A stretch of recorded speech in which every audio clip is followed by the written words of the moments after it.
Louvado seja nosso Senhor Jesus Cristo, para sempre seja louvado. Seja muito bem-vindo, bem-vinda ao nosso encontro dessa sexta-feira.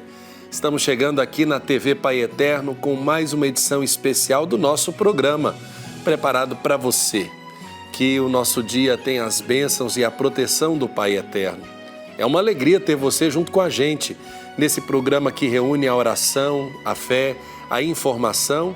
E eu te convido agora a pegar o telefone, a ligar para nós no 62-3506-9800 ou acessar o nosso portal paieterno.com, nos ajudando a evangelizar, ajudando a casa do Pai a alcançar o seu bom término e também a fazer com que o sinal da TV Pai Eterno alcance novos rincões, possamos evangelizar mais e mais pessoas. Os nossos atendentes aqui da família Filhos do Pai Eterno estão prontos para acolher o seu cadastro e enviar a carta mensal do Padre Robson aí para a sua casa. Desde já eu convido você a permanecer unido a nós, a nossa programação, para rezarmos e refletirmos juntos. Hoje é dia 6 de dezembro, dia em que a Igreja celebra São Nicolau, sagrado bispo de Mira. Durante o nosso programa, nós vamos conhecer a sua oração, a sua história e rezar pedindo a sua intercessão. Hoje vamos ter um momento muito especial no Santo Café. Além das notícias da igreja, hoje também é dia da bênção da saúde. Nós vamos rezar por você. Deixe a sua intenção nas nossas redes sociais, no nosso Instagram ou no nosso Facebook. O nosso programa só está começando. Thalita, momento de acolhermos também todos aqueles que desejam se integrar a nós através de uma mensagem, registrando a participação. Obrigado a você pela sua participação e também por estar ligadinho aí nas nossas redes sociais. Bom dia, Padre Wellington. Bom dia também para você que já está sintonizado conosco aqui pela TV Pai Eterno. Já aguardo os seus comentários nas nossas redes sociais, Instagram e também Facebook. Eu posso ler a qualquer momento durante a nossa edição desta sexta-feira. Um ótimo programa e abençoado dia para todos nós. Um dia abençoado, de muita graça, de muita bênção para nós. É momento de rezarmos. Começo do nosso programa, a gente entrega tudo que nós temos, tudo que somos, tudo que vamos realizar, tudo que vamos levar até você, para que seja abençoado pelo Pai Eterno. Convido você a rezar comigo e nesse gesto em que a gente volta o olhar aqui para a imagem do Pai Eterno, que está em nossa capela, nós colocamos a vida e a família de cada pessoa que deseja conosco entregar com disposição tudo que tem, tudo que traz ao Divino Pai Eterno. Convido você a rezar comigo, suplicando as bênçãos. Divino Pai Eterno, neste dia venho pedir-te saúde, força, paz e sabedoria. Quero olhar hoje o mundo com os olhos cheios de amor, ser paciente, compreensivo, bondoso e prudente. Ver além das aparências teus filhos como tu mesmo os vês, e assim não ver senão o bem em cada um. Fecha os meus ouvidos a toda calúnia e me guarde de toda maldade. Que só de bênção se encha o meu espírito, que eu seja tão bondoso e alegre que todos quantos se aproximarem de mim sintam a tua presença, Senhor. Pai Eterno, reveste-me da tua beleza e que no decurso desse dia eu te revele a todos. Amém. Momento de estarmos sintonizados com a palavra de Deus. Nós já temos esse hábito no início do nosso programa, sempre voltar o nosso olhar, nossa atenção para o Evangelho do dia. Convido você a pegar a sua Bíblia, abrir no Evangelho de Mateus, capítulo 9, versículos de 27 a 31. Evangelho de Mateus, capítulo 9, versículos de 27 a 31. O Senhor esteja convosco, Ele está no meio de nós. Proclamação do Evangelho de Jesus Cristo, segundo Mateus. Glória a vós, Senhor. Naquele tempo, partindo Jesus dali, 2 cegos o seguiram gritando: tem piedade de nós, filho de Davi. Quando entrou em casa, os cegos se aproximaram E Jesus perguntou-lhes: credes que tenho poder para fazer isto? Sim, Senhor, responderam. Então tocou-lhes os olhos, dizendo: que vos aconteça conforme a vossa fé. E os seus olhos se abriram. Jesus então advertiu-os em tom severo: cuidado para que ninguém o fique sabendo. Mas eles saíram dali, espalharam sua fama por toda aquela região.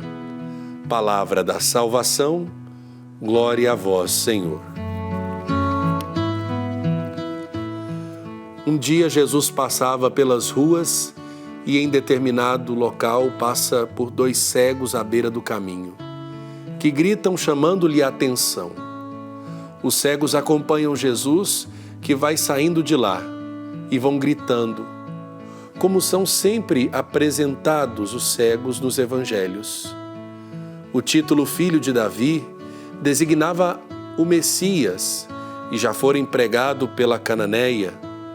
Não é plausível que eles soubessem que se tratava do Messias, mas viável que, desejando um favor, atribuíssem interessadamente um título que honrava a pessoa, bem Davi.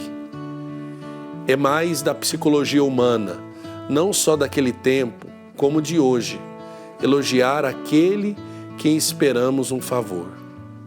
Jesus primeiro pergunta se eles acreditam que ele tem força para fazer aquilo que estavam pedindo. A resposta é singela: sim, Senhor, meu Senhor. Em resposta, Jesus lhes diz: faça-se a vós segundo a vossa crença.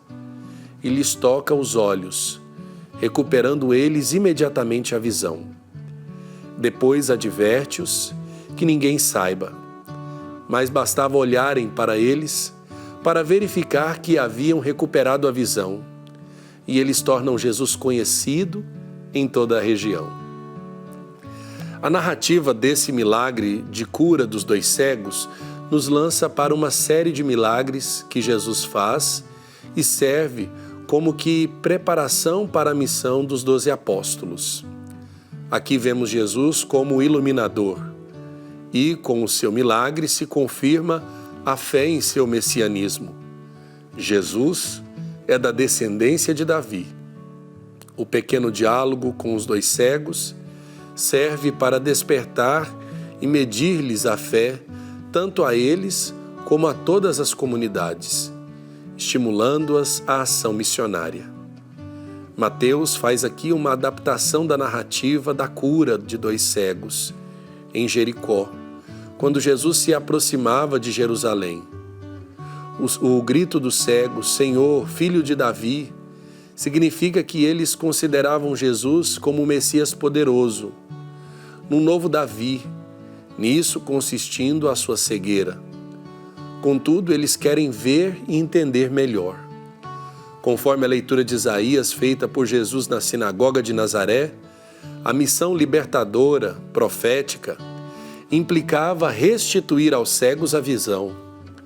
Por outro lado, vemos a severa ordem que Jesus quer impedir o fatal mal-entendido de ver nele apenas um curandeiro, um fazedor de coisas espantosas, conforme a tendência popular nos leva a crer. A fé em Jesus e a acolhida de sua palavra nos iluminam a fim de que compreendamos verdadeiramente a sua missão libertadora, na revelação do amor pleno e misericordioso de Deus. Que tenhamos a visão do Espírito, a luz da fé, a iluminar a nossa visão. É momento de rezarmos pedindo a intercessão do Santo do Dia.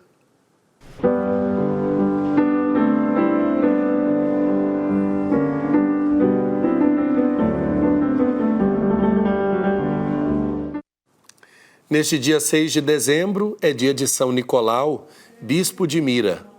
Conquistou a todos com a sua caridade, espírito de oração e carisma de milagres. Muito amado pelos cristãos e alvo de inúmeras lendas. Filho de pais ricos, com profunda vida de oração, nasceu Nicolau no ano de 275, em Pátara, na Ásia Menor. Tornou-se sacerdote na diocese de Mira, onde com amor evangelizou os pagãos, mesmo no clima de perseguição que os cristãos viviam. São Nicolau é conhecido principalmente para com os pobres, já que ao receber, por herança, uma grande quantia de dinheiro, livremente partilhou-a com os necessitados. Certa vez, Nicolau, sabendo que 3 pobres moças não tinham os dotes para o casamento, e por isso o próprio pai, na loucura, aconselhou a prostituição, jogou pela janela da casa das moças 3 bolsas com dinheiro suficiente para os dotes das jovens. Daí que nos países do norte da Europa, usando da fantasia, viram em Nicolau, o velho de barbas brancas, que levava presentes às crianças no mês de dezembro. Sagrado bispo de Mira, Nicolau conquistou a todos com sua caridade, zelo, espírito de oração e carisma de milagres. Historiadores relatam que, ao ser preso por causa da perseguição dos cristãos, Nicolau foi torturado e condenado à morte, mas felizmente se salvou em 313, pois foi publicado o Edito de Milão, que concedia a liberdade religiosa. São Nicolau participou do Concílio de Niceia, onde Jesus foi declarado consubstancial ao Pai. Entrou Nicolau no céu em 324, ao morrer em Mira, com fama de santidade e de instrumento de Deus, para que muitos milagres chegassem ao povo. Vamos juntos então rezar pedindo a intercessão de São Nicolau.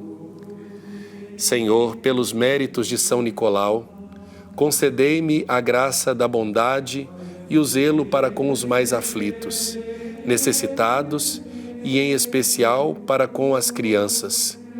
Que eu saiba aprofundar em mim os dons que me destes, colocando-os em prática. Livrai-me da omissão e da preguiça. Amém. São Nicolau, rogai por nós. Momento de registrarmos sua participação. Você que antes do nosso programa entrar no ar, passou lá pelas redes sociais, no Facebook e no Instagram e deixou a sua mensagem. Thalita, momento de registrarmos a participação dos filhos e filhas do Pai Eterno. A mensagem de agora é da Maria Auxiliadora Mesquita, do Rio de Janeiro, pedindo oração pela saúde do cunhado dela, o Manuel Olavo, que está em Brasília na luta contra o câncer. Com certeza estará em nossos pedidos ao Divino Pai Eterno para que seja abençoado nesse tratamento. A Cleire Pimentel agradece ao Pai Eterno pelas graças alcançadas e também pede orações por ela e por toda a família. A Cleire é lá de Uruaçu, interior aqui do nosso estado de Goiás. E a Maria Cristina pede saúde para toda a família e ainda a graça de conseguir um emprego, que possa ser então abençoada com esse pedido, e com essa graça que ela tanto precisa conseguir. Todos nós precisamos de muita graça, de muita bênção do Pai Eterno para a nossa vida, para a vida das nossas famílias. Agora é momento de informação no programa Pai Eterno. Com a nossa equipe de reportagem, vamos conferir as principais notícias da Igreja.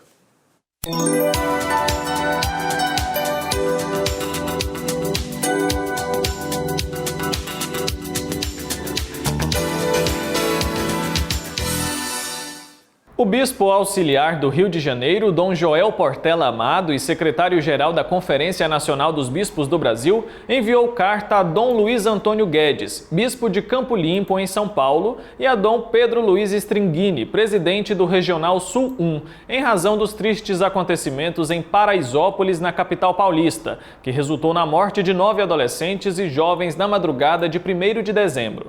Na mensagem, o secretário-geral da CNBB manifesta de modo especial solidariedade aos diretamente envolvidos na tragédia.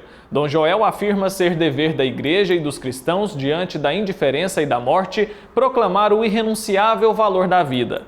Afirma ainda que toda pessoa possui direito à vida, o qual ninguém tem o poder de exterminar. O Papa Francisco enviou uma mensagem aos participantes da COP25, a Conferência das Nações Unidas sobre as Mudanças Climáticas que acontecem em Madrid até o dia 13 de dezembro. A mensagem foi endereçada pelo secretário de Estado, o cardeal Pietro Parolin, à ministra do Meio Ambiente do Chile, Carolina Schmidt, presidente da COP25. No texto, o pontífice cita a crescente conscientização por parte de vários atores da comunidade internacional da importância e da necessidade de trabalhar juntos na construção de nossa casa comum. Para Francisco, estamos diante de um desafio de civilização em favor do bem comum e de uma mudança de perspectiva que coloca esta mesma dignidade no centro de nossa ação, que se expressa claramente no rosto humano das emergências climáticas.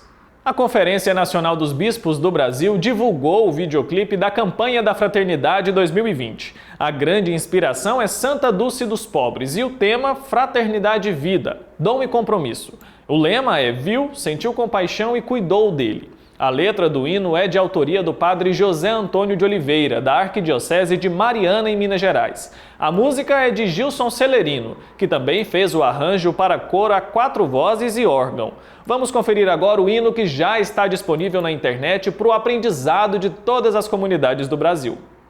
Deus de amor e de ternura contemplamos este mundo tão bonito que nos deste. Desse dom fonte da vida recordamos, cuidadores, guardiões, tu nos fizeste. Peregrinos, aprendemos nesta estrada o que o bom samaritano ensinou. Ao passar por uma vida ameaçada, ele a viu, compadeceu-se e cuidou. Toda vida é um presente, é sagrada, seja humana, vegetal ou animal. É pra sempre ser cuidada e respeitada, desde o início até seu termo natural. Peregrinos, aprendemos nesta estrada o que o bom samaritano ensinou. Ao passar por uma vida ameaçada, ele a viu, compadeceu-se e cuidou.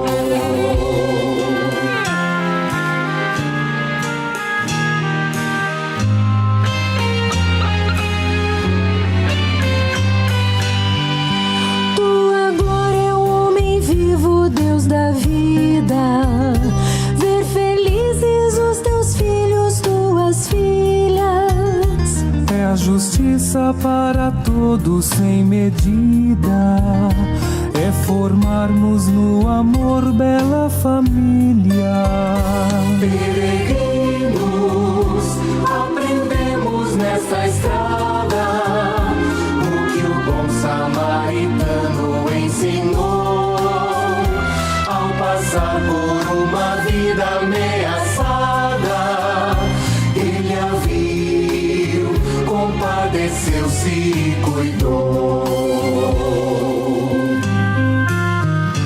Mata a vida o vírus torpe da ganância, da violência, da mentira e da ambição, mas também o preconceito, a intolerância.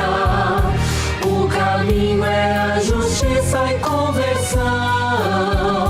Peregrinos, aprendemos nesta estrada o que o bom samaritano ensinou.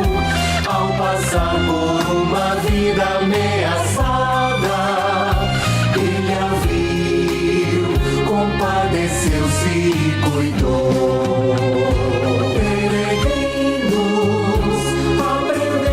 Nesta estrada, o que o bom samaritano ensinou. Ao passar por uma vida ameaçada, ele a viu, compadeceu. trouxe e cuidou.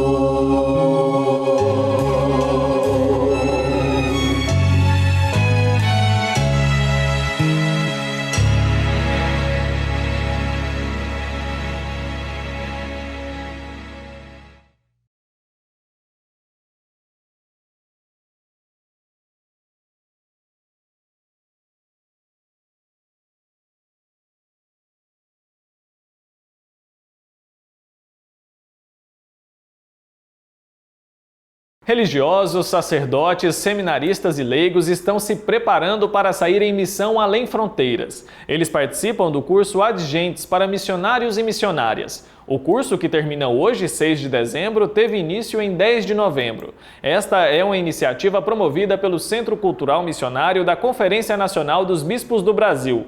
São parceiros da atividade a Conferência dos Religiosos do Brasil e a Comissão Episcopal Pastoral para a Ação Missionária e Cooperação Intereclesial da CNBB. O objetivo do curso é oferecer uma formação missionária específica para aqueles que vão partir em missão.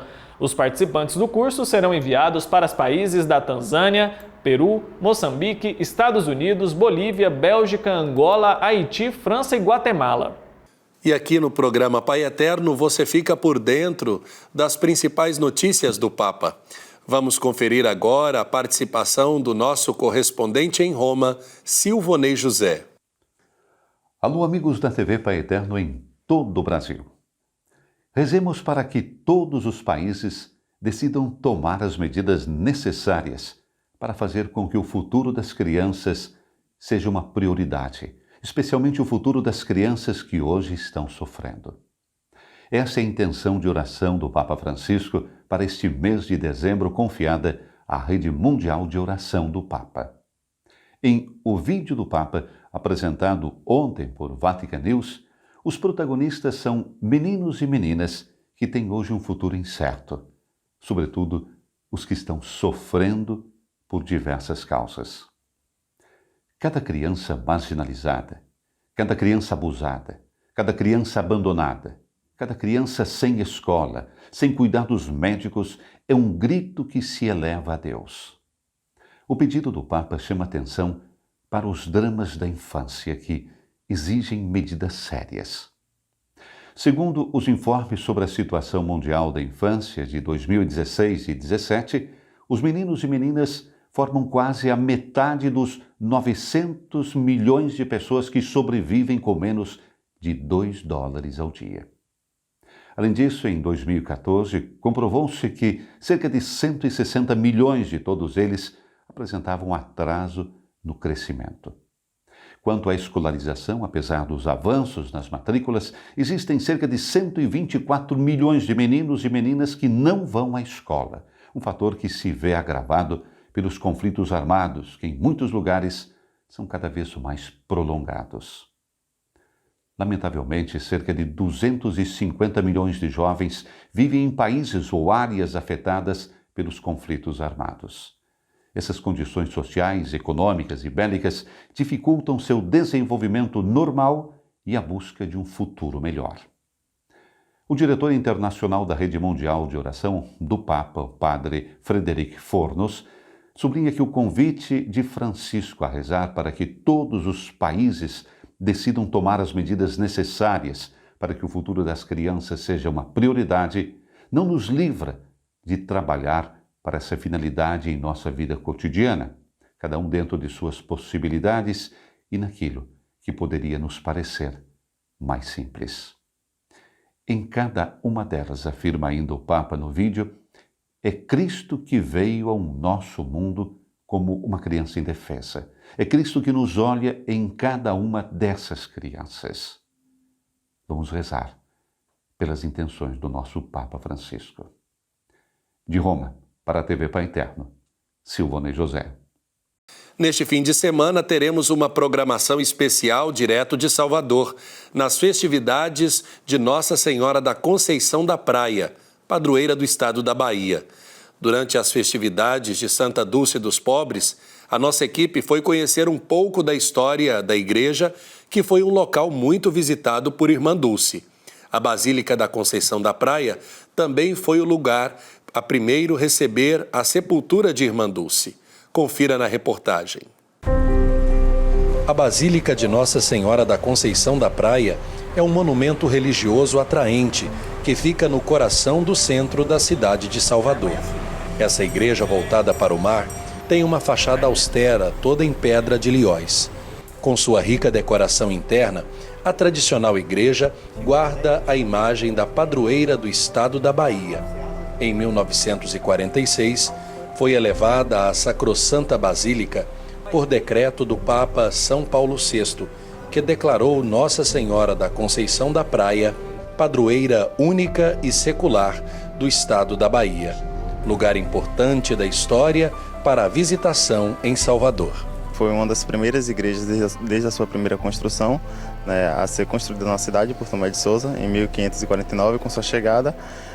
Ele trouxe uma imagem, né, da Imaculada Conceição junto com ele e teve a iniciativa de construir essa capelinha. Então, a partir de 1549, foram 3 construções, né? A atual construção teve início em 1739 e inaugurada em 1765. A basílica dedicada a Nossa Senhora fica no local de uma capela construída em 1549. O estilo arquitetônico neoclássico predomina na construção.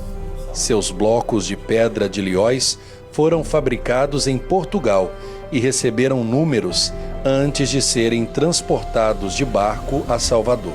Essas pedras eram totalmente modeladas, suas estruturas, né, que é como se fosse um Lego, que a gente sempre compara, né, que é algumas peças de chumbo que faz ligação de uma rocha na outra. Então tudo isso era feito em Portugal, numerado lá e vinha para o Brasil em embarcações à vela na época. Então as primeiras chegaram em 1739. A igreja em si foi toda feita em Portugal e transportada para o Brasil.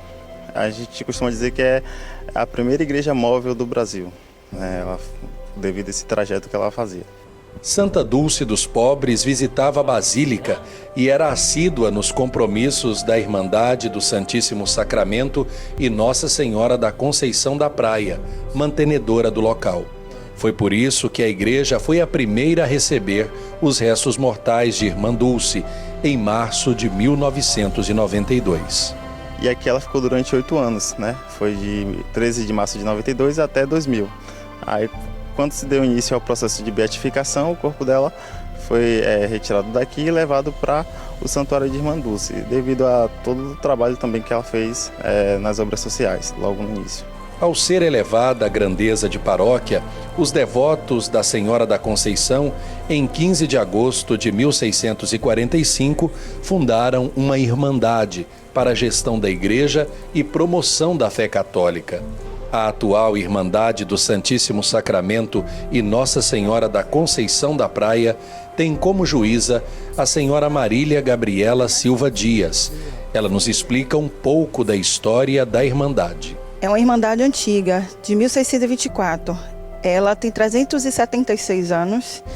É uma irmandade que hoje são 900 membros, mas que hoje participam em torno de uns 150 a 160. Atenta ao cuidado com o sagrado e à manutenção da Basílica da Conceição da Praia, Gabriela ressalta o empenho dos irmãos e o apoio dos devotos no ofício de zelar pela casa da padroeira do estado da Bahia. Então, é uma basílica que ela é mantida por uma irmandade e que até hoje a irmandade conserva tudo que se tem de belo nessa basílica. Tanto que eu costumo dizer a quem vem aqui, aos devotos, os devotos fiéis, até os turistas que não são muito católicos, que nós temos aqui o caminho da Ave Maria. É uma das poucas igrejas que se tem uma capela de sacrário. A Basílica de Nossa Senhora da Conceição da Praia fica aberta diariamente. Ela fica a cerca de 20 minutos a pé do Pelourinho. Também nas proximidades está a Praça Central de Salvador, com uma antiga Catedral de São Salvador da Bahia.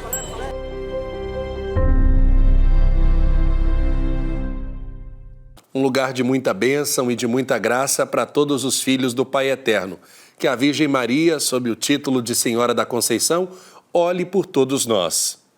Momento de interagirmos com você que deixou sua mensagem nas nossas redes sociais. Agora, Thalita, vamos registrar a participação dos filhos e filhas do Pai Eterno que estão ligadinhos conosco. Participação de agora é da Ildete Brito, pedindo proteção física e espiritual sobre a vida do filho, o Cândido Gonçalves de Souza Brito. A Lúcia Maia pede oração pela saúde dela, que sofre com diabetes. Ela pede também pela saúde das filhas. E hoje, dia 6 de dezembro, sexta-feira, a gente parabeniza aí duas pessoas muito especiais da nossa equipe aqui da TV Pai Eterno. A Daiane Rodrigues, que você está acostumado aí a ver na nossa telinha aqui como repórter, sempre muito dedicada, muito empenhada em tudo que faz, a levar até você todo o trabalho de evangelização e de fé e muitas histórias, de fé no Divino Pai Eterno. A outra aniversariante da nossa sexta-feira, a Fernanda Braga, nossa editora de texto aqui na TV, que sempre seleciona aí as melhores entrevistas, as imagens, tudo que você vê no ar passa também pelas mãos da Fernanda. A gente deixa aqui, então, as felicitações e os nossos desejos de muita saúde, muita alegria e muita paz, as bênçãos do Divino Pai Eterno em mais um ano de vida para Fernanda e para Daiane, Padre Wellington. Parabéns para Fernanda, parabéns para Daiane, é gente da nossa equipe que faz a diferença aqui na produção da TV Pai Eterno. O apóstolo Pedro foi um dos primeiros discípulos escolhidos por Jesus na Bíblia. Ele também é chamado de Cefas, Simeão ou Simão. Vamos conhecer um pouco mais sobre a sua história na reportagem. A TV Pai Eterno vai transmitir neste domingo e na próxima terça-feira o filme Pedro, a Redenção, que conta a história do líder dos apóstolos. E antes disso, para contar um pouco dessa história para a gente, eu converso agora com o padre Carlos Gomes, que é pároco da Catedral Metropolitana de Goiânia. Ele vai contar para a gente um pouco mais. Obrigado por falar com a gente, padre, para contar um pouco mais sobre essa história tão bacana de Pedro. Imagina, é uma alegria poder recebê-los aqui na Catedral Metropolitana para falar um pouco de Pedro, aquele o qual Jesus confiou o governo da Igreja Católica Apostólica Romana, nossa igreja. Então acho que para a gente começar nossa conversa, acho que a gente pode explicar para o telespectador quem foi Pedro. Em primeiro lugar, Pedro foi um pescador. Era uma pessoa simples, sem grandes atributos intelectuais. Era casado, tinha família, até que o encontro dele com Jesus mudou de maneira profunda a sua vida.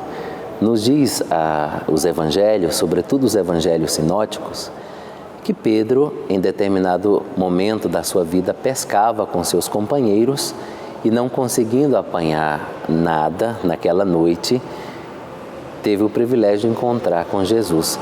E no encontro com Jesus, ele desanimado, Jesus disse: olha, Pedro, faça o seguinte, vá para águas mais profundas e lance as redes. E ele assim o fez. E apanharam tão grande quantidade de peixes que nos diz as Sagradas Escrituras que as redes se romperam. Diante daquele fato milagroso, Pedro prostrou-se aos pés de Jesus e disse: afasta-se de mim, Senhor, porque eu sou um pecador. E Jesus disse: ora, Pedro, de agora em diante, tu não serás mais pescador de peixes, mas serás pescador de homens. E ali começa toda a trajetória religiosa, e cujo fundamento da fé de Pedro se dá exatamente no encontro que ele tem com Jesus no mar da Galileia. Sem dúvidas, é uma história muito bonita, padre? Mas eu queria que o senhor explicasse para a gente agora qual é o principal legado deixado por Pedro. O principal legado deixado por Pedro é o seu testemunho de vida. Seu testemunho, porque vejam vocês, Pedro era um homem simples, sem grandes atributos, não era um intelectual, era uma pessoa simples, uma pessoa do povo. E, no entanto, o encontro com Jesus, e a partir do encontro com Jesus, ele transforma totalmente a sua vida, de modo que Jesus a ele confia o governo da igreja. Mas vale ressaltar que, sobretudo nas Sagradas Escrituras, sobressai a humanidade de Pedro. Vejam você que ele, apesar de ser testemunho ocular de todos aqueles eventos realizados por Jesus, Pedro nega Jesus 3 vezes. E aí Jesus é crucificado, antes da crucificação de Jesus, Jesus já estando preso, tem essa palavra já confirmada. Primeiro, aqui, só retomando aqui, Pedro, quando encontra com Jesus, e Jesus na iminência de ser preso, Pedro disse assim: olha, Senhor, jamais te deixarei. Mas isso não acaba que ao longo dos textos bíblicos se vê que Jesus fala: Pedro, Pedro, você não sabe o que está falando. E depois ele de fato nega Jesus 3 vezes e ele cai em si, ele: olha, eu não fui fiel a Deus, não fui fiel a Jesus. E por essa razão, a partir dali, e Jesus também prometeu o Espírito Santo Paráclito para ajudá-lo, para inspirá-lo. E com isso, Pedro, cheio de coragem, de inspiração vinda do Espírito Santo, começa a sua missão de edificar a igreja que Jesus fundou e a ele confiou. O grande legado que deixa, primeiro, é que ele foi o nosso primeiro Papa.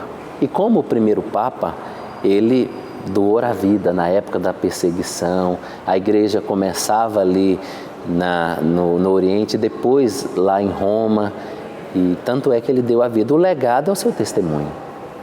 E o senhor acertou aí que ele deu a vida para seguir esse caminho, seguir o caminho de Jesus, porque ele foi muito perseguido naquela época por Nero, pelos inimigos de Jesus, né? Do Império, né? O Império não tinha uma relação muito boa com o cristianismo.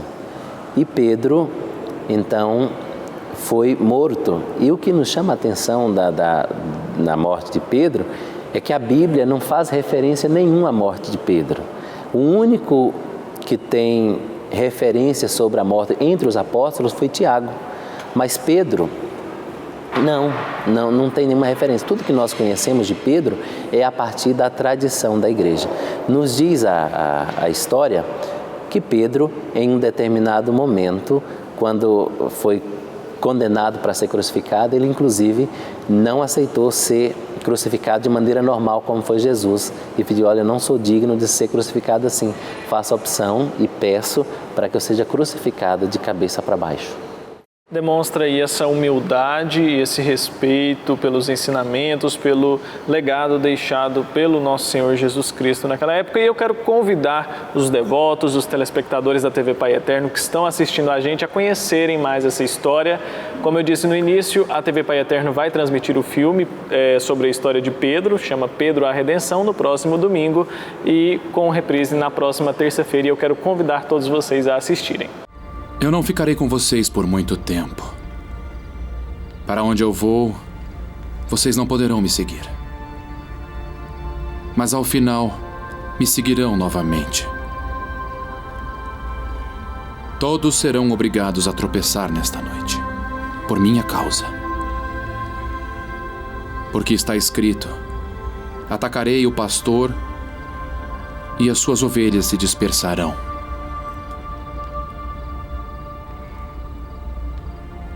Mas quando eu ressuscitar,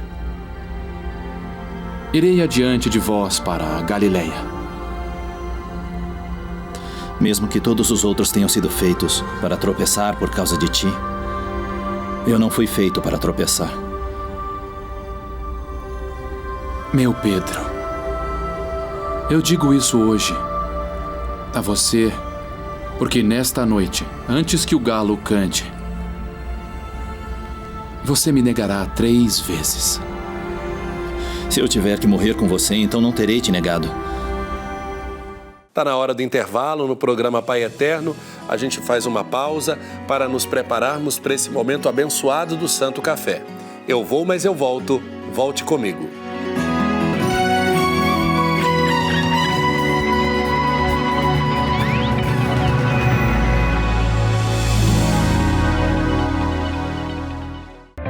No portal Pai Eterno, você tem acesso ao conteúdo oficial do Santuário Basílica de Trindade. Confira notícias sobre a devoção ao Divino Pai Eterno, acenda uma vela da fé e muito mais. Acesse paieterno.com e faça parte desta família de amor.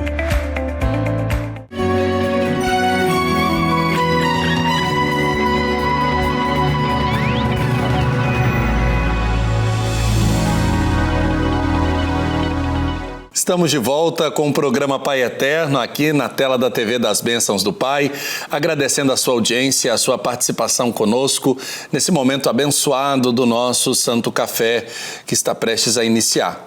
Como você aí de casa está acompanhando esse mês, a gente tem apresentado aqui no programa Pai Eterno reportagens especiais sobre a vida e a história missionária do venerável Padre Pelágio.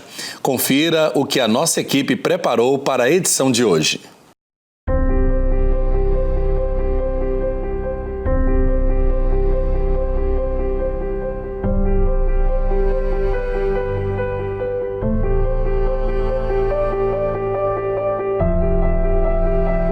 Estamos vivendo o ano devocional ao venerável Padre Pelágio Salter.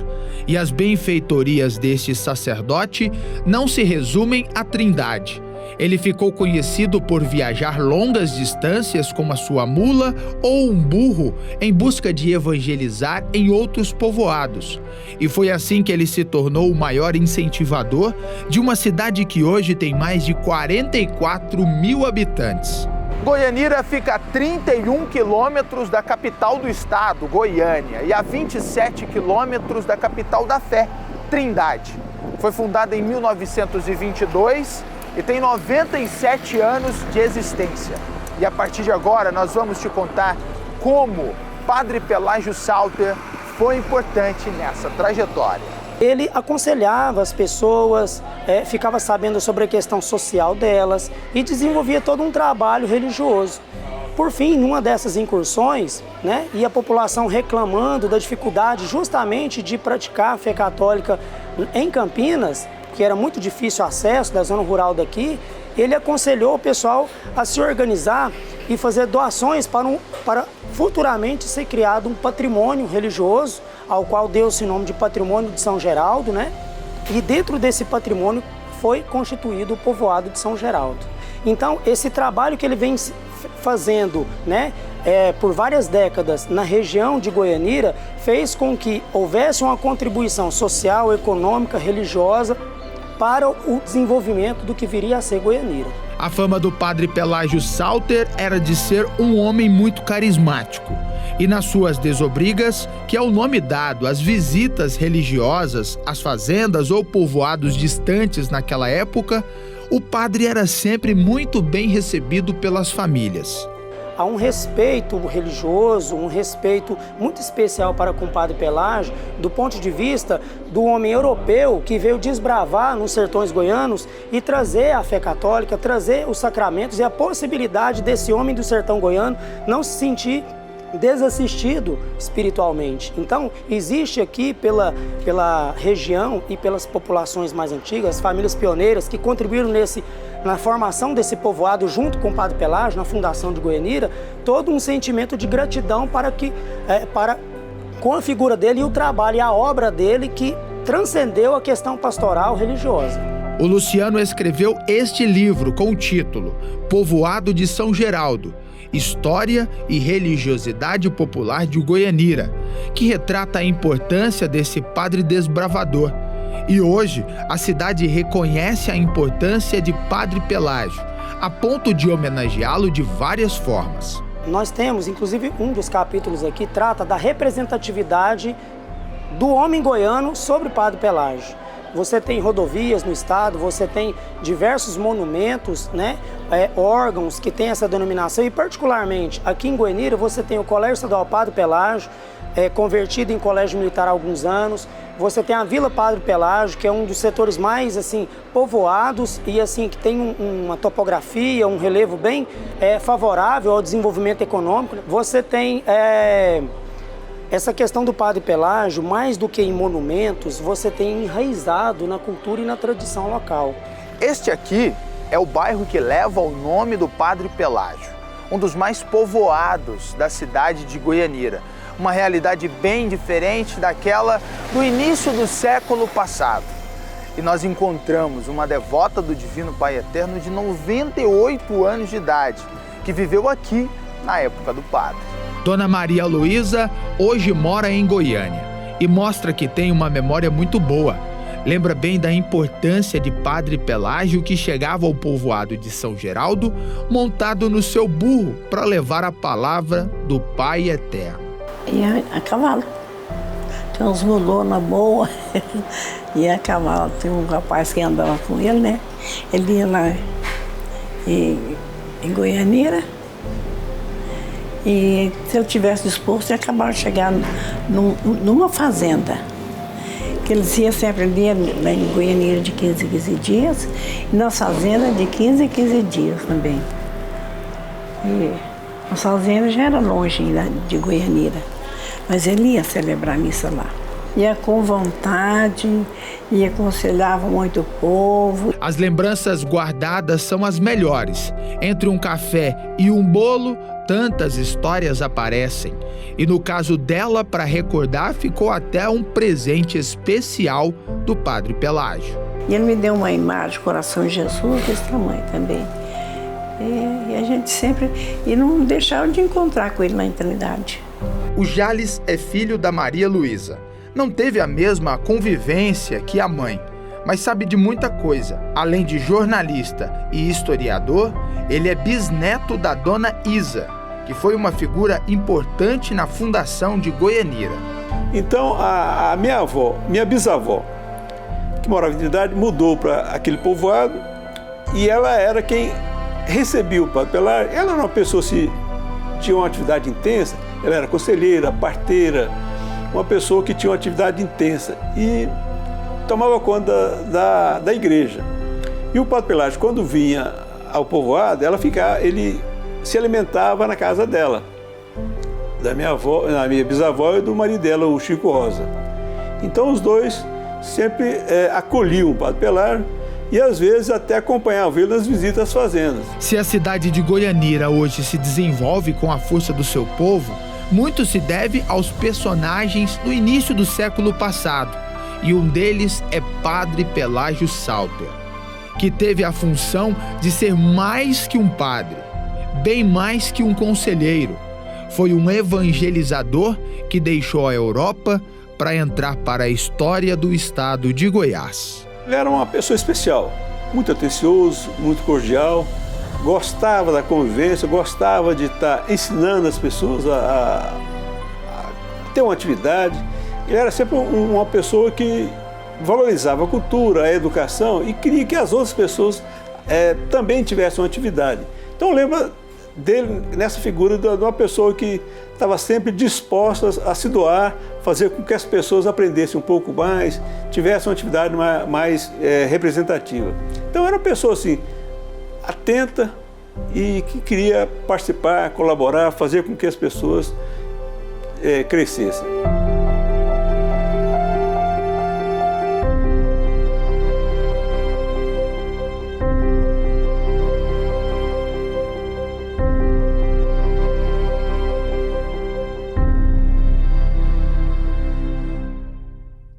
E para falar um pouco mais sobre a história deste grande missionário, do venerável Padre Pelágio Salter, eu tenho a alegria de receber aqui no nosso estúdio, o estúdio da TV Pai Eterno, o professor Dr. Robson Gomes Filho, ele que é historiador. Professor, bem-vindo, que alegria recebê-lo. É uma alegria estar aqui com vocês. Bom dia a você, bom dia a todos os nossos assistentes. Tá certo. Agora a gente vai então para aquele momento especial que a gente convida você para estar junto conosco, para a gente tomar o nosso café abençoado, o nosso santo café.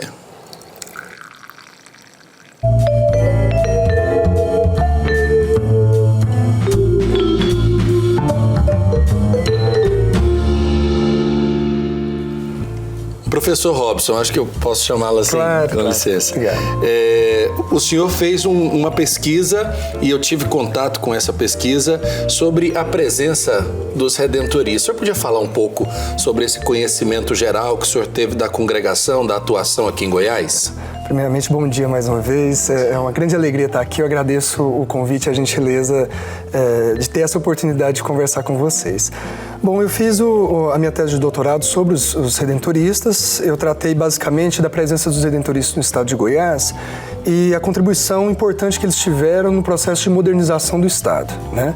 E aí foi basicamente uma pesquisa que tratou da presença deles na Alemanha. Os redentoristas vieram da Alemanha em 1894, fundaram uma casa em São Paulo e outra em Goiás. E eu quis entender um pouco porque eles vieram de um país que estava num processo forte de industrialização, de modernização. Tinham uma casa em São Paulo, que era já o estado mais bem industrializado do país, e uma casa em Goiás, que estava longe de começar ainda seu processo de industrialização e de modernização. Então eu quis entender esse trânsito espacial, mas também cronológico deles, ou seja, o que era sair de um país já num bom estágio de modernização, vir para uma cidade em estágio de modernização e o estado de Goiás ainda completamente ruralizado, né? E aí como que esse trânsito deles contribuíram para que eles fizessem esse conjunto de inovação tecnológica e pensassem a modernidade e a modernização no estado de Goiás. Agora, à época, havia também um clima político hostil à igreja na Alemanha, né? Sim, sim. É interessante a história dos redentoristas na Alemanha, porque a Alemanha, quando a gente pensa na Alemanha, logo a gente imagina os protestantes, especialmente luteranos, por conta da reforma, né, que aconteceu em 1517.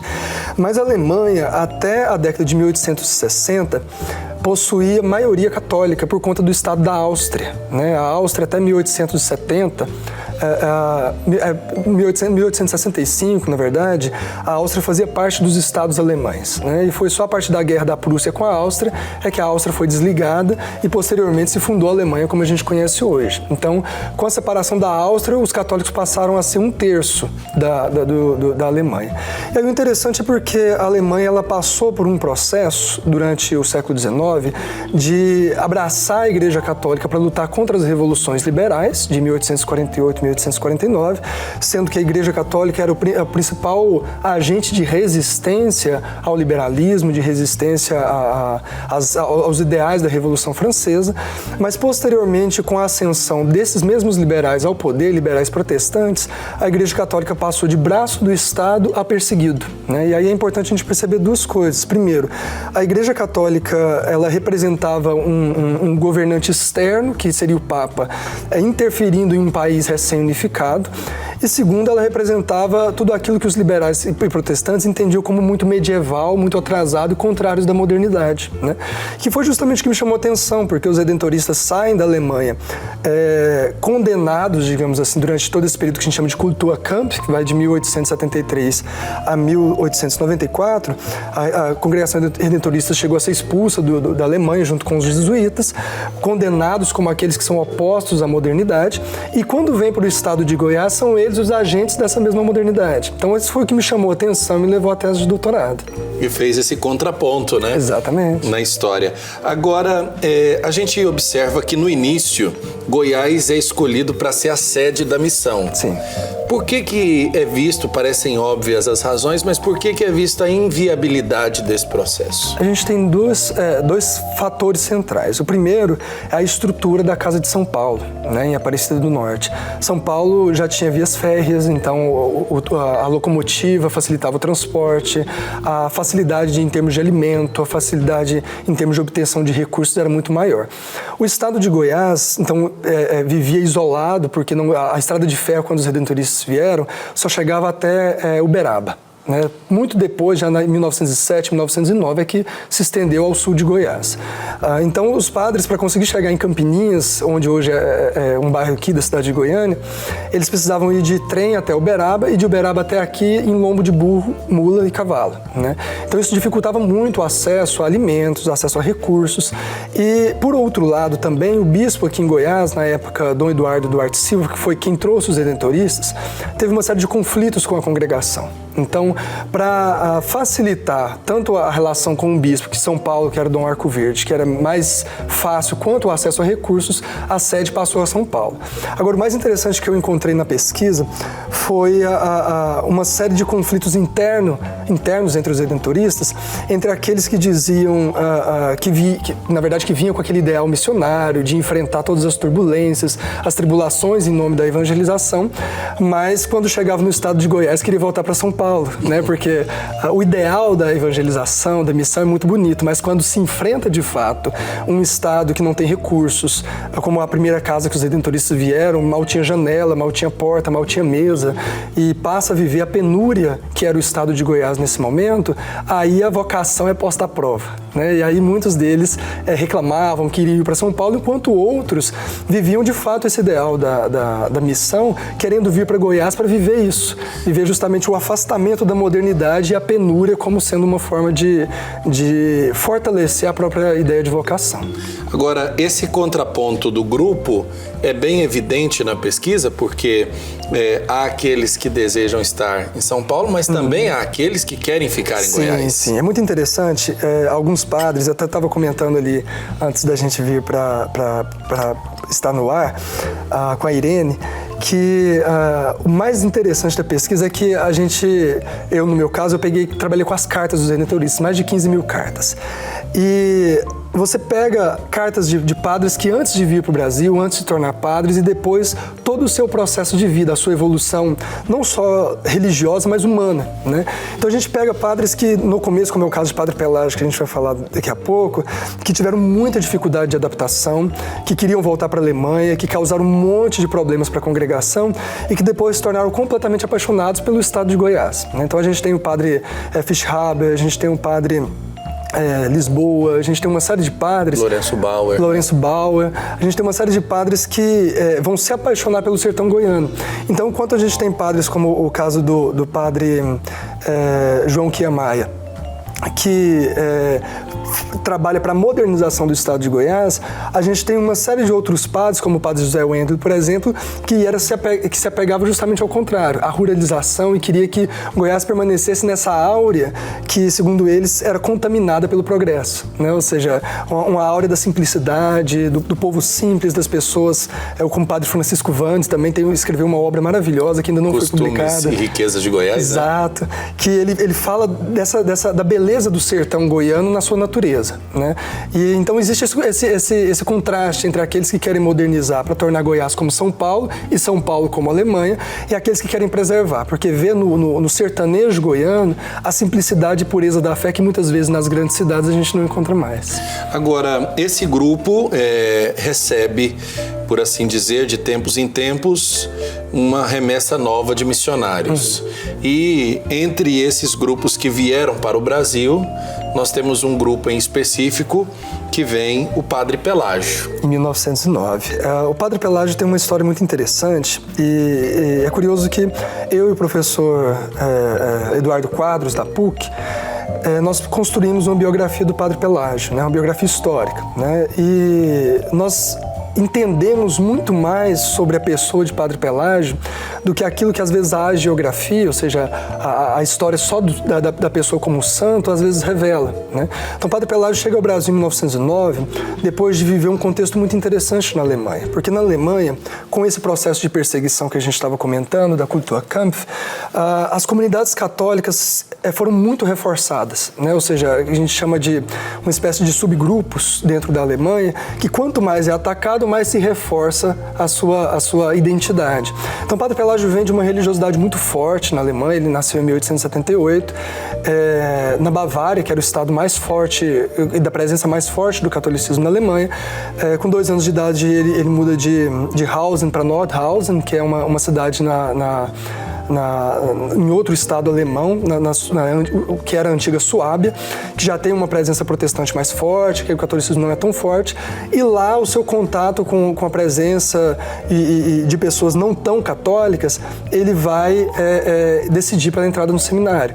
Então, em 1909, ele vem para o Brasil, e aqui até por volta de 1950, ele vive como um padre que não é visto como essa figura do santo, ele não é visto com prestígio, ele é um padre comum, né?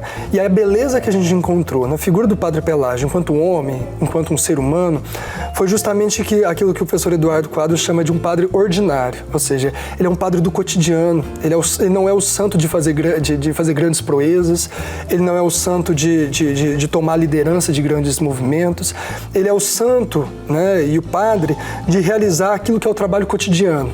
com as pessoas, com as missões, com aquilo que lhe era dado como tarefa, ele cumpria, né? Mas não queria muito destaque. Então, ele é um padre que viveu, a gente dividiu aí a história dele pelo menos em 4 fases, que seria essa infância e juventude na Alemanha. No Brasil, um primeiro momento de muita dificuldade que ele viveu, que a gente pode comentar um pouco sobre essas dificuldades, pelo menos aí de 1909 até 1950. De 1950 até a sua morte, em 1961, que aí sim ele começou a ganhar esse prestígio, que se tornou o Padre Pelágio, conhecido em Trindade, e o pós-morte, que é a construção da figura do santo do ponto de vista histórico. Agora, você disse das dificuldades. Antes da gente falar especificamente das dificuldades do Padre Pelágio, como é que a gente pode descrevê-lo enquanto pessoa, né? Você disse, por exemplo, das identidades do ordinário, das dificuldades, mas como é que você descreveria, depois de estudar a pessoa do Padre Pelágio, como é que você o veria? Uma pessoa difícil. Olha que interessante. Uma personalidade muito forte, como era típico dos alemães, mas é interessante porque o Padre Pelágio, as primeiras cartas que a gente encontra sobre o Padre Pelágio no Brasil, são de quase todos da congregação reclamando dele. Primeiro pela dificuldade de adaptação à língua. O Padre Pelágio não era um grande intelectual, escreveu muito pouco mesmo as cartas, e ele teve uma grande dificuldade com a língua. Primeiro, quando ele vem para o Brasil em 1909, ele vai para essa cidade da Penha, em São Paulo, tinha uma casa redentorista lá, e depois para Araraquara. Em Araraquara, o superior dele era o padre Antônio Fischhaber. Ele teve muita dificuldade porque ele não conseguia realizar nada, a não ser a lavoura, né? Porque ele não tinha contato com a língua, ele não conseguia aprender o português. Em 1910, ele veio para o estado de Goiás e aqui ele começou a se encantar com o sertão goiano e a se abrir um pouco mais para poder aprender a língua. Então, em várias cartas, ele pensa em voltar para a Alemanha, ele não quer ficar no Brasil, no comecinho ele não quer ficar em Goiás por conta dessas dificuldades, mas depois ele vai se adaptando. E aí o interessante é porque muitos padres reclamam do seu temperamento, né? Então, uma pessoa, um brigão, né? Uma pessoa que brigava muito, há algumas passagens na vida dele, como eu disse, até pelo menos 1950, que ele tem conflitos intensos com alguns irmãos, ele chega a negar a comunhão para o bispo, Dom Manuel Gomes de Oliveira, por conta dos conflitos que o bispo tinha com a congregação. Então, para se ter uma ideia dessa genialidade dele, o gênio forte que ele tinha. Mas, a partir de 1850, há uma virada na vida de Padre Pelágio, né? Poderíamos dizer que é uma conversão. Isso, de 1950 a 1850, digamos. Não sei se dizer se é uma conversão, mas é um processo, né? Porque, por conta desse temperamento forte, o Padre Pelágio nunca assumiu nenhuma função de liderança dentro da comunidade redentorista. Então, ele nunca foi um superior de casa, ele nunca foi um provincial. Nunca foi pároco. Nunca foi pároco, né? E, por conta dessas dificuldades, os seus superiores sempre colocavam ele como sendo aquele que normalmente vai para Trindade, especialmente a partir de 1940, leva ele para Trindade e ele fica em Trindade sem criar muitos problemas para a congregação.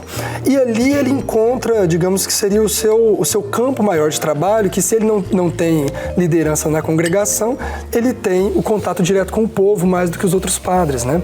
E ele se apega a esse povo. Então, ele vai construindo junto ao povo essa figura que popularmente depois se tornou conhecido, o Padre Pelágio, a partir de 1950. Então, em 1950 ele já está idoso, né? Ele já passou por uma série de processos que a gente vai contando na biografia dele, das suas dificuldades, como, por exemplo, em 1917, ele vai para São Paulo, volta para Penha.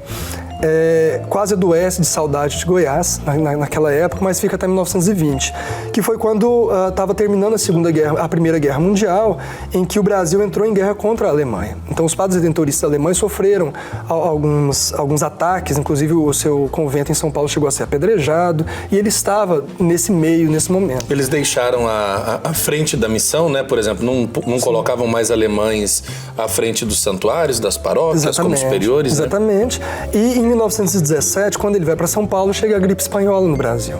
Então, a gripe espanhola foi um momento de muita tensão e que os redentoristas desempenharam um papel fundamental, tanto em Goiás quanto em São Paulo.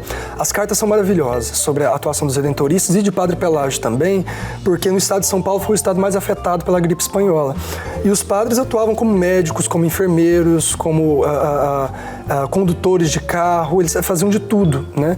E o trabalho deles também de Padre Pelágio nesse momento foi muito importante. Então, quando ele volta para Goiás em 1920, ele já volta numa postura, já é uma segunda fase diferente da primeira dele no estado de Goiás. Está mais maleável. Está mais maleável, está mais maduro, mas ainda passa por algumas situações de conflitos até 1945, 1947, e a gente pega ali 1950 em diante, ele já é idoso, já tem essa postura extremamente maleável com as pessoas, embora os relatos sobre ele é sempre de ser bastante severo com os seus coroinhas, com as pessoas que o procuravam, mas aquela severidade do pai.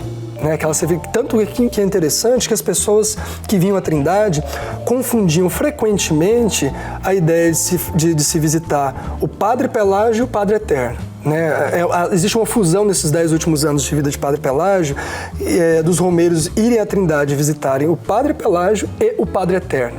A ideia do Padre, como antigamente não se falava Pai Eterno, mas Padre Eterno, se confundia na figura de Padre Pelágio, e aí quando começa a acontecer essas taumaturgias, ou seja, as curas, essa relação dele muito, muito próxima com os doentes, essa relação muito próxima com as pessoas. A identificação da santidade na vida, digamos, ordinária do padre. Exatamente, né? E é o mais interessante é justamente por isso, assim, não há uma identificação de Padre Pelágio como santo até os 10 últimos anos da vida dele. Ele é uma pessoa comum, de difícil trato, como eu disse, mas que realiza, eu acho que esse é o grande diferencial de pensar o Padre Pelágio enquanto um santo Padre Pelágio em processo de canonização.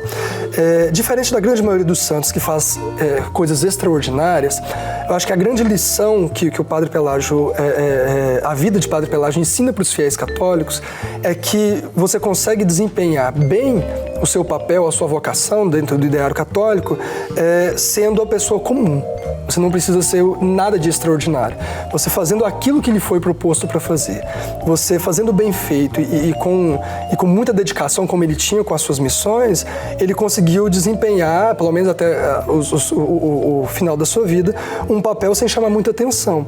E a atenção que se voltou contra ele foi justamente por ele se empenhar de tal forma com os doentes, com os pobres e com as pessoas em Trindade, né? Lembrando que ele tomava conta de peças de teatro, era um músico, né? Um organista, como seu pai, que também era organista na Alemanha. Então esse trato diretamente com o povo fez com que ele tivesse esse carisma com as pessoas. E aí a construção do santo, e aí isso do ponto de vista histórico, se dá principalmente a partir da sua morte, né? Então ele tinha muito prestígio, e a partir da sua morte é que deixa de existir o Padre Pelágio para começar a existir a figura do santo Padre Pelágio. Não muito diferente, por exemplo, de alguns outros santos católicos, como é o caso de Francisco de Assis, né? Francisco de Assis exalava uma certa aura de santidade ali no século XIII, mas é com a sua morte, de fato, que existe esse boom de devoção a ele. Inclusive, foi um dos santos mais rapidamente canonizados pela Igreja Católica. Agora, o senhor observa que, por exemplo, vamos observar aí a questão da dificuldade do trato, né?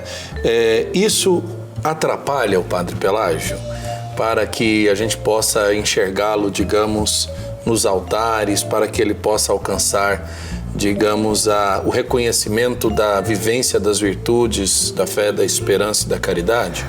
Eu acho que depende de quem o olha, né? Eu, particularmente, entendo que ele é o exemplo que muitas pessoas precisam entender, que é possível ser santo para aquilo que a Igreja entende como santo, sem ser extraordinário. Então eu acho que ele é humano, como muitas pessoas, como todos nós somos, e tem um trato difícil como muitas pessoas têm, né? Como todos nós temos como também, todos nós temos, né? Então uma dificuldade muitas vezes com um caráter extremamente não agressivo, mas incisivo, firme com as pessoas, né? O conflito, né? Eu acho que o conflito humano que está presente na vida do Padre Pelágio é um conflito humano presente na vida de todos. Então eu particularmente acho que é muito mais didático, digamos assim, para nós, enquanto seres humanos. Nós pegamos como exemplo pessoas que viveram conflitos, pessoas que viveram dificuldades com seu próprio temperamento, mas que ao final das contas conseguiu, sendo humano, viver aquilo que ele entendia como era a sua vocação, do que pessoas pessoas extraordinárias que a gente simplesmente não consegue nos imaginar, nós não conseguimos nos imaginar como essas pessoas. Então, didaticamente, eu acho que ele é o santo que o povo precisa hoje em dia. Agora, eu conheci, quando eu entrei para o seminário, o padre Leodônio Marques, de Assis, que foi coroinha do padre Pelágio. E o padre Marques, no fim da vida, ele escreveu uma biografia, mas que não era científica do ponto de vista para ser utilizada no processo, né? Então ficou muito sentido com isso.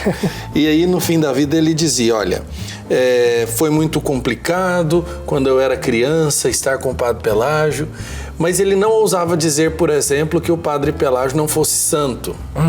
E ele sempre trazia o dado do apostolado, o exercício do apostolado, porque era justamente isso que impressionava os cronistas, os superiores e também o povo. Como o padre Pelágio vivia o seu apostolado missionário, mesmo sem ter sobre os ombros a obrigação dos superiores. Né? Ele se obriga a fazer muito mais do que os demais. E isso é bem identificado, por exemplo, nos últimos anos da vida dele, quando, por exemplo, ele consome a sua vida voltando de uma visita a um enfermo, né? E é interessante justamente isso, o apostolado e o cumprimento daquilo que ele entendia que era a sua missão e a sua vocação é a sua principal característica, né? E eu acho que, como eu disse, é o que chama a atenção de Padre Pelágio, é a sua capacidade como humano e com todos os seus defeitos humanos de viver o seu apostolado e a sua vocação. Mas os redentoristas, eles têm especialmente nesse momento do estado de Goiás, de processo de industrialização, de processo de modernização, eles têm essa característica muito bonita de quantas cartas eu já li, por exemplo, de pessoas que chegam de madrugada no convento, ali em meados de 1920, e chamam o padre para viajar pelo menos 2 dias em lombos de burro para poder fazer uma unção dos enfermos, né? E eles vão, como o padre Pelágio fez inúmeras vezes, debaixo de chuva, no meio da noite, mas viajar, sentar no lombo de um cavalo, enfrentar os riscos do sertão para poder simplesmente dar uma bênção a uma pessoa que está precisando. Então isso é muito legal, isso é muito bonito, porque você percebe neles essa necessidade de cumprir aquilo que é a sua missão. E é fruto de uma convicção religiosa, né? Exato. Que está, eu acho que profundamente arraigada desde a infância. Porque se não tivesse tido esse contributo, talvez não seria esse missionário desse tamanho, né? Desse volume todo que é o Pelágio. Exato, né? E é muito interessante só o fato de sair da Alemanha, né? De um país, como eu disse, já num processo avançado de industrialização, de comodidades, e vir para o meio do estado de Goiás, né? O interior do Brasil, um estado ruralizado, um estado que não oferece nenhum tipo de mordomia, e aqui conseguir passar o resto da sua vida servindo as pessoas, né? Então esse ideal missionário, na minha tese de doutorado eu escrevi um capítulo discutindo isso, os encantos e desencantos da vida missionária, das expectativas com que eles vinham para cá, as suas frustrações, mas também aquilo que eles se realizavam enquanto vocação. É muito bacana de perceber. E em Padre Pelágio eu acho que isso fica muito claro. Ele é um exemplo formidável para se entender o que é o ideal missionário, né? Ou seja, a pessoa sair do seu país querendo se sacrificar para aquilo que entendia como vocação, chegar aqui e se frustrar porque uma coisa é a expectativa que você tem, outra coisa é a experiência de fato, mas no meio da sua frustração encontrar forças para se reerguer e continuar cumprindo bem a sua missão, cumprindo bem a sua vocação. Agora, como é que o Padre Pelágio contribui? E aqui a gente está para todo o Brasil, muita gente que nos acompanha já visitou Trindade, já foi ao santuário, já vivenciou a experiência de estar na cidade do Pai Eterno. Como é que o Padre Pelágio contribui para essa devoção, para essa fé do Divino Pai Eterno? Acho que a primeira grande contribuição é ser uma figura de destaque, né? Então, o fato das pessoas conhecerem o Padre Pelágio chama a atenção para a fé e devoção ao Divino Pai Eterno. A segunda contribuição, do meu ponto de vista, é as pessoas conseguirem ver nele algo próximo de si, da sua própria vida. Como eu disse, quando a gente tem alguns santos que viveram a vida inteira enclausurados, numa aura de santidade, de relação fora do mundo, se escondendo do mundo, que não é nenhum tipo de problema, mas que é uma opção, poucas pessoas conseguem se identificar com essa característica. Então você pega alguns santos da Igreja Católica que são tão santos do ponto de vista popular visto da pureza, que não tem defeitos, que você não consegue se identificar com ele. Quando você pega Padre Pelágio e... Distante, né? Exatamente, distante. Quando você pega Padre Pelágio, que foi uma pessoa extremamente próxima das pessoas, e com características absolutamente humanas, como é o caso de Padre Pelágio, você se vê como possível de fazer aquilo que ele fez, né? Ou seja, não de ser canonizado, mas de viver uma vida correta, né? De realizar aquilo que você realmente acredita que nasceu para fazer. Então, acho que a grande contribuição que ele traz para a devoção do Divino Pai Eterno é a humanização da santidade. Eu acho que essa é uma das grandes lições pedagógicas que o processo de canonização do Padre Pelágio pode trazer para os devotos e fiéis ao Divino Pai Eterno. A gente caminha para o final da nossa entrevista, é uma pena porque eu estou aqui encantado e confesso que muito daquilo que o senhor traz de conhecimento da sua tese e também da sua pesquisa, ainda para mim é objeto de novidade, porque nós conhecemos muito pouco, né, desta pessoa de quem tratamos, mas que temos o desejo de aprofundar. E como é que a gente poderia estabelecer a relação de Padre Pelágio com Campinas? Porque ele falece aqui, né? Ele falece em Campinas. E parece que ele cria uma relação bem próxima entre a matriz e a sua pessoa, né? Sim. O Padre Pelágio, ele viveu num período muito interessante da história dos redentoristas em Goiás. Os redentoristas tinham a casa de Campinas, mas atendiam a Trindade, né? Na verdade, a congregação veio para o estado de Goiás para trabalhar no Santuário do Divino Pai Eterno, principalmente na Romaria. Mas eles não ficam em Trindade, porque na época chamada Barro Preto, a cidade de Trindade ela possuía menos estrutura física, não de cidade, mas de condições de água, condições de solo do que Campinas. Então eles estabelecem em Campinas e criam uma relação, hora de tensão, hora de muita aproximação de Trindade, né? Então, Padre Pelágio, ele vive esses momentos de tensão com a cidade de Trindade, mas se estabelece em Campinas. Ele então, em Campinas, ele faz todo o seu trato missionário e apostólico, vive também sempre entre Campinas e Trindade. É interessante ressaltar que, por exemplo, o primeiro padre a fazer o trajeto, a primeira pessoa, na verdade, a fazer o trajeto Campinas-Trindade de bicicleta foi ele, né? Porque ele usou a primeira bicicleta que chegou no estado de Goiás, trazida pelos redentoristas para ir em missão a Trindade, depois uma motocicleta, mas ele sempre fazia esse trajeto, né? Então, na verdade, a figura dele não é associada a Campinas, mas aquilo que se tornou Campinas-Trindade. Porque Campinas-Trindade se tornou não só o lugar do apostolado redentorista, mas o lugar de realização da missão cotidiana dos redentoristas em Goiás. Era a base, né? Era a base, né? Digamos que é daqui que surge, que eles reencontravam as forças para fazer todo o seu giro missionário em lombos de burros e mulas pelo estado de Goiás. Professor Robson Gomes Filho, professor historiador, muitíssimo obrigado. Eu que agradeço. Né, por dispor um pouco do seu tempo, estar conosco, com os telespectadores. Tenho certeza que a gente vai sair desse Santo Café conhecendo mais do Padre Pelágio, de uma pessoa que, como o senhor mesmo disse, viveu o ordinário da vida e, nesse ordinário, a santidade. Muitíssimo obrigado. Eu que agradeço. E eu espero, em outras oportunidades, podermos conversar mais sobre também os redentoristas, também o Padre Pelágio e outros elementos da sua pesquisa. Estou sempre à disposição, é uma grande alegria estar aqui com vocês. Muito obrigado. Obrigado. Agora vamos para um rápido intervalo e daqui a pouco a gente volta com mais programa Pai Eterno.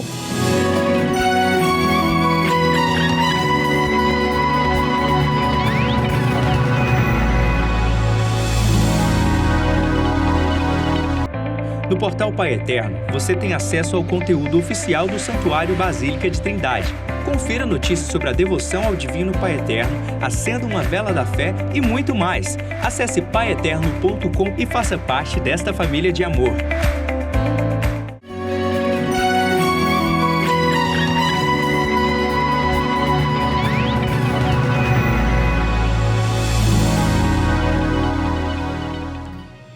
Estamos de volta com o programa Pai Eterno, nesse terceiro bloco do nosso programa, para você, para a sua família, para todas as pessoas que estão ligadinhas conosco. O fim de semana na capital da fé de Goiás vai ser dedicado a momentos de oração, louvor e agradecimentos ao Divino Pai Eterno. Para não perder nada da nossa programação, confira o que vai acontecer nos próximos dias na reportagem. Olá, você devoto do Pai Eterno que acompanha a nossa programação. Fique atento para a agenda deste fim de semana. Se vai estar na capital da fé de Goiás, não pode perder o Palavra do Pai com o Padre Robson de Oliveira, no Cine Teatro AFIP, às 10 da manhã.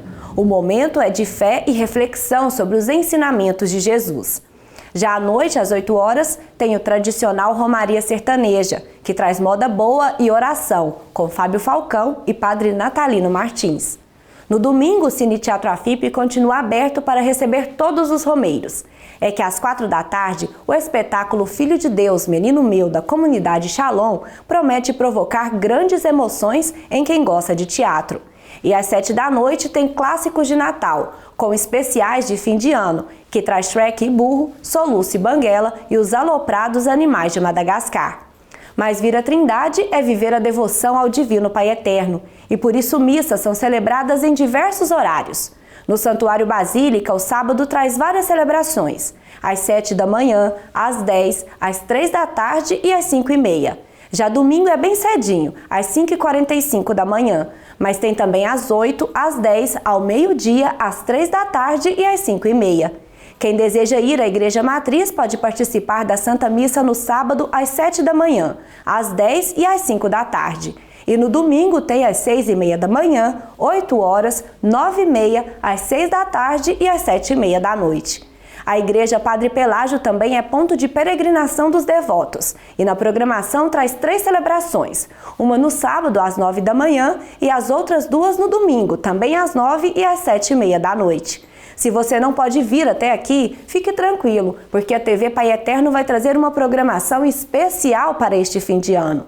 No sábado tem transmissão da Santa Missa direto de Salvador, na Bahia, às 5h30 da tarde. Já no domingo está recheado de momentos especiais. A TV das Bênçãos do Pai transmite mais uma missa de Salvador às 9h30 da manhã. Já ao meio-dia tem transmissão ao vivo do ato de veneração, presidido pelo Papa Francisco, por ocasião da solenidade da Imaculada Conceição de Maria. E às 2h30 da tarde, sessão Ágape de cinema, com o filme Pedro, a Redenção. Então viu aí, né? Não tem desculpa para ficar longe de nós. Aguardo você. Momento de registrarmos a sua participação aqui no nosso programa. Você que deixou mensagem nas nossas redes sociais. Thalita, momento de darmos voz àqueles que já deixaram sua participação no Facebook e também no nosso Instagram. A Elisete Andrade pede oração por ela, que está com problemas de saúde. Erivânia Taveira também participou conosco nesta sexta-feira, pedindo pela restauração do relacionamento dela. Dora Menezes pedindo orações pelo esposo, seu Francisco de Assis, que está sofrendo com a síndrome do pânico. Eles são lá de Salvador, na Bahia. E ainda Zilda da Silva Leal pedindo oração para a filha, a Júlia Maria, que também está com depressão muito forte. Todos estarão, então, em nossos pedidos nesta sexta-feira, né, Padre Wellington? Vamos apresentar todos eles ao Divino Pai Eterno hoje. E nós temos a certeza de que unidos nós apresentamos esses pedidos, esses agradecimentos ao Pai, a fim de que o coração sensível de Deus e misericordioso possa nos alcançar, possa derramar sobre nós as bênçãos tão necessárias para as nossas diversas necessidades. É momento de agora acompanharmos o pensamento de Santo Afonso para o dia de hoje.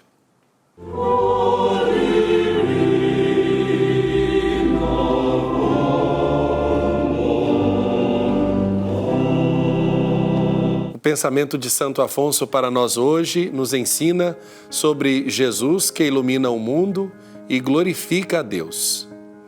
Antes da vinda do Messias, o mundo estava abismado na ignorância. E o Deus verdadeiro era apenas conhecido num cantinho da terra na Judéia. De todas aquelas trevas livrou-nos Jesus Cristo, que desde o primeiro instante de sua conceição deu glória ao Pai Eterno, do que lhe tem dado e lhe darão todos os anjos e santos. Tomemos, pois, ânimo, nós pobres pecadores. Ofereçamos ao Pai Eterno o divino menino. Apresentemo-lhe as lágrimas, a obediência, a humildade, a morte e os méritos de Jesus Cristo, e ressarciremos a Deus todas as injúrias com que as nossas ofensas lhe temos feito. Meu Deus eterno, eu vos desonrei despondo tantas vezes a vossa vontade à minha, a vossa santa graça, as minhas satisfações desprezíveis e miseráveis. Que esperança de perdão poderia eu ter se vós não me tivesseis dado Jesus Cristo, exatamente a fim de que fosse a esperança de nós pecadores? Porque Jesus Cristo, sacrificando a vida para a satisfação das injúrias que nós vos tínhamos feito, mais glória vos deu do que nós os desonramos com nossos pecados. Aceitai-me, pois, ó meu Pai, pelo amor de Jesus Cristo. Ó Maria, Deus é meu Pai e vós sois minha mãe. Vós podeis tudo junto de Deus. Ajudai-me, alcançai-me a santa perseverança e o seu santo amor. Amém. Momento de pedirmos bênção e graça para todos nós e de um modo especial para todas as nossas famílias. Coloque agora a sua família, todos aqueles que enviaram o seu pedido de oração para a família Filhos do Pai Eterno, os que nos ligaram pelo 6235069800 ou acessaram o nosso portal, você que enviou o seu pedido de oração aqui para a família Filhos do Pai Eterno. São motivo, são peça especial para a nossa prece nesse momento da bênção. Tome posse dessa graça na sua vida e na vida da sua família. Divino Pai Eterno, que na Sagrada Família nos deixastes um modelo perfeito de vida familiar, vivida na fé e na obediência à vossa vontade. Ajudai-nos a ser exemplo de fé e amor aos vossos mandamentos. Socorrei-nos na nossa missão de transmitir a fé aos filhos. Abri seu coração para que cresça neles a semente da fé que receberam no batismo. Fortalecei a fé de nossos jovens, para que cresçam no conhecimento de Jesus. Aumentai o amor e a fidelidade em todos os casais, especialmente naqueles que passam por momentos de sofrimento ou dificuldade. Pai de amor e de bondade, tornai nossas famílias lugares de comunhão e cenáculos de oração, autênticas escolas do Evangelho e pequenas igrejas domésticas. Que nunca mais haja nas famílias episódios de violência, de fechamento e de divisão. E quem tiver sido ferido ou escandalizado, seja rapidamente consolado e curado. Que, a exemplo da Sagrada Família de Nazaré, nossas famílias se tornem conscientes do caráter sagrado e inviolável da família, da sua beleza no projeto de Deus. Jesus, Maria e José, iluminai a vida dos nossos lares. Amém. Momento de bênção, de graça para todos nós. Momento da consagração. Agora, Thalita, momento de apresentarmos aquelas pessoas que desejamos serem consagradas ao Pai Eterno. Apresento então Carmen de Maceió, em Alagoas, Marcos Aureliano de Lusiânia, aqui no interior de Goiás, Marcela Pereira Vilela de Santo André, em São Paulo, e ainda Ulda Souza de Palhoça, em Santa Catarina. Voltando o nosso olhar para a imagem da Santíssima Trindade que coroa a Virgem Maria, também com você e por você, vamos nos consagrar ao Divino Pai Eterno rezando. Divino Pai Eterno, aqui estamos para prestar-vos a nossa homenagem. Nós cremos em vós, Pai Eterno, nosso Pai e nosso Criador. Confiamos em vossa bondade e poder. Queremos amar-vos sempre, cumprindo os vossos mandamentos e servindo ao vosso Filho Jesus, na pessoa de nossos irmãos. Nós vos damos graças pelo vosso amor e pela vossa ternura. Vós nos atraís ao vosso santuário, e nos acolheis de braços abertos. Vós nos guiais com os ensinamentos do vosso Filho, nosso Senhor, e nos dais sempre o vosso perdão. Divino Pai eterno, queremos consagrar a vós nossas famílias, para que vivam em paz e harmonia. Nossas casas, para que sejam iluminadas pela vossa presença. Nossas alegrias, para que sejam santificadas pelo vosso amor. Nossas preocupações, para que sejam acolhidas em vossa bondade. Nossas doenças, para que sejam remediadas com a vossa misericórdia. Nossos trabalhos, para que sejam fecundos com a vossa bênção. Divino Pai eterno, recebei a homenagem da nossa fé, fortalecei a nossa esperança e renovai o nosso amor. Dai-nos o dom da paz e da fidelidade à vossa Igreja, pela intercessão de Nossa Senhora, Mãe do vosso querido Filho. Dai-nos a perseverança na fé e a graça da salvação eterna. Amém. Que o Pai eterno seja bendito e louvado na sua vida, na vida da sua família. Thalita, muito obrigado pela sua participação e em você eu agradeço também a todos os filhos e filhas do Pai eterno que participaram deixando sua mensagem aí nas nossas redes sociais. Agradeço a você aí do outro lado da tela que esteve conosco em mais essa semana abençoada. Te desejo um dia iluminado, um fim de semana cheio das bênçãos de Deus e até segunda-feira. Tchau, Padre Wellington, um excelente dia para você também. Fique com Deus. Deus nos abençoe. O Senhor esteja convosco. Ele está no meio de nós. Por intercessão da Mãe do Perpétuo Socorro e de São José, desça sobre você, sobre sua família, a alegria, a saúde, a paz. A bênção do Deus Todo-Poderoso, Pai, Filho e Espírito Santo. Amém. Que as graças e bênçãos do Pai Eterno venham serenas como uma chuva mansa sobre a sua vida e a vida da sua família. Até o próximo programa. Programa Pai Eterno, aqui na TV das Bênçãos do Pai.